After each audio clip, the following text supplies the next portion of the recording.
समाचार दर्पण में आज एक बार फिर से आप सभी का बहुत बहुत स्वागत है। कल देर रात मिली एक खबर के अनुसार पश्चिम बंगाल की मुख्यमंत्री ममता बनर्जी घायल हो गई हैं और फिलहाल एसएसकेएम अस्पताल कोलकाता में भर्ती हैं। हम उनके शीघ्र स्वस्थ होने की कामना करते हैं। सीएए यानी कि नागरिकता संशोधन अधिनियम कभी वापस नहीं लिया जाएगा। विरोध प्रदर्शनों के बीच गृह मंत्री अमित शाह ने इस बात को स्पष्ट करते हुए कहा कि नागरिकता केंद्र का विषय है और राज्य इसे लागू होने से नहीं रोक सकते। गौरतलब है कि केरल, तमिलनाडु और पश्चिम बंगाल की सरकारें इस अधिनियम को अपने अपने राज्यों में लागू नहीं करने का दावा कर रही है। इसके साथ ही गृह मंत्री अमित शाह ने विरोध कर रहे राज्यों को चुनौती देते हुए कहा कि कोई भी नागरिकता संशोधन अधिनियम में एक भी धारा ऐसी बता दे जिससे किसी भी व्यक्ति की नागरिकता छीनती हो। उन्होंने आगे कहा कि कुछ लोग हिंदू और मुसलमान में विवाद उत्पन्न कराने के लिए अफवाह फैला रहे हैं और भ्रम की स्थिति बना रहे हैं। इन विरोधों के बीच एक साक्षात्कार में उन्होंने यह भी कहा कि मुस्लिमों के पास भी भारत की नागरिकता के लिए आवेदन करने का संवैधानिक अधिकार है। रास्ते किसी के लिए भी बंद नहीं हुए हैं, परंतु मुस्लिम बतौर शरणार्थी आवेदन नहीं कर सकते हैं। ज्ञानेश कुमार और सुखबीर सिंह संधू बन चुके हैं देश के नए चुनाव आयुक्त। जी हाँ, प्रधानमंत्री की अध्यक्षता वाली एक उच्च स्तरीय कमेटी ने इनका चुनाव किया है। गौरतलब है कि विपक्ष के नेता श्री अधीर रंजन चौधरी ने इस पर विरोध और असहमति व्यक्त करते हुए कहा कि चुने गए नाम बैठक से मात्र 10 मिनट पहले साझा किए गए थे और यह उचित नहीं। अगली खबर एक देश एक चुनाव को लेकर है।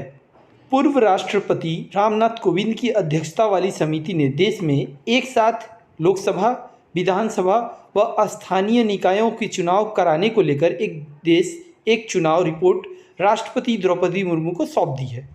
रिपोर्ट्स के मुताबिक 18,000 पन्नों के इस रिपोर्ट में 2029 से एक देश एक चुनाव की नीति लागू करने की सिफारिश की गई है।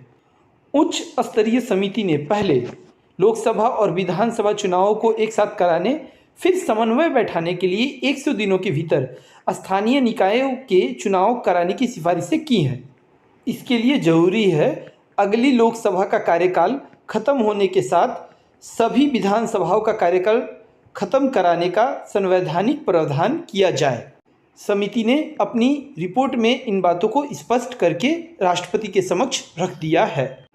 दुनिया में 14 मार्च को विश्व किडनी दिवस मनाया जाता है और आज गुरुवार को स्वास्थ्य मंत्रालय ने विश्व किडनी दिवस पर जीवन शैली अपनाने, साथ में पर्याप्त व्यायाम करने, पर्याप्त पानी पीने, ब्लड शुगर के स्तर की निगरानी करने, नमक का सीमित सेवन करने अर्थात कम से कम नमक का सेवन करने, धूम्रपान व अत्यधिक शराब के सेवन से बचने की सलाह दी है।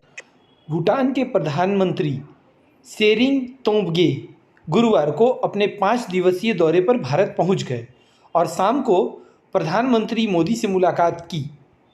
इस दरमियान दोनों नेताओं में विभिन्न पहलुओं पर चर्चा हुई और उन्होंने मोदी जी को अगले सप्ताह भूटान आने का निमंत्रण दिया। और हमारी आज की आखिरी खबर अनुवाद जगत से है, जिसमें अभ्यर्थियों की समस्याओं पर चर्चा की जा रही है।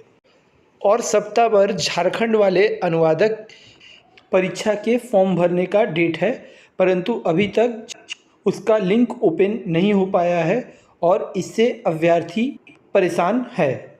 सीबीएसई वाले ट्रांसलेटर के फॉर्म में जो एग्ज़ाम सेंटर चुनना है, वहाँ पर लोकल कलकत्ता के लोकल जो लोग हैं उन्हें कोलकाता का एग्ज़ाम सेंटर नहीं मिल रहा है।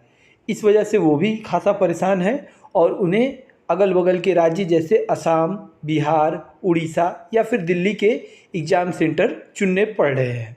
अर्थात उन्हें एग्ज़ाम इन सभी स्थानों पर देने जाना पड़ सकता है। सामने NICL एग्ज़ाम का डेट आने को है और यूपीएससी के ESIC के डॉक्यूमेंट वेरिफिकेशन हो जाने, साक्षात्कार की घोषणा अब तक ना होने के कारण प्री पास कर चुके अभ्यर्थी परेशान हैं और बेसब्री से साक्षात्कार का इंतजार कर रहे हैं।